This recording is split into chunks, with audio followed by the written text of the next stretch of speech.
How to use ChatGPT to troubleshoot Windows BSOD error. ChatGPT can be used to help troubleshoot Windows BSOD errors by providing information and suggestions based on the error message displayed. Here are some steps to get started. 1. Take note of the error message. When a BSOD error occurs, take note of the error message displayed on the screen. This message usually contains a stop code or error code, which can be used to identify the cause of the error. 2. Provide ChatGPT with the error message.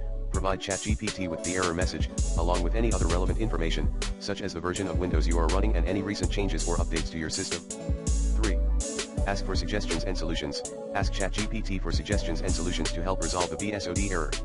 For example, you might ask, what can I do to fix a BSOD error with stop code 0x00000007B? 4.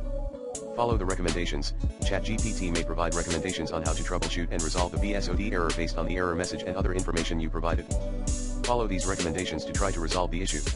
Some sources for more information on using ChatGPT to troubleshoot Windows BSOD errors include How to Use Chatbots for IT Support by BMC. This article provides an overview of how chatbots can be used for IT support, including troubleshooting BSOD errors. How to use AI to troubleshoot Windows 10 issues by Make Use of. This article discusses the use of AI and machine learning to troubleshoot Windows 10 issues, including BSOD errors. Windows Blue Screen of Death, BSOD, Troubleshooting by Microsoft. This article provides detailed steps for troubleshooting BSOD errors in Windows, including identifying the error message and using Microsoft's online resources for assistance. I hope this helps you get started with using ChatGPT to troubleshoot Windows BSOD errors. However, please note that ChatGPT is a language model and may not be able to provide a guaranteed solution for every BSOD error.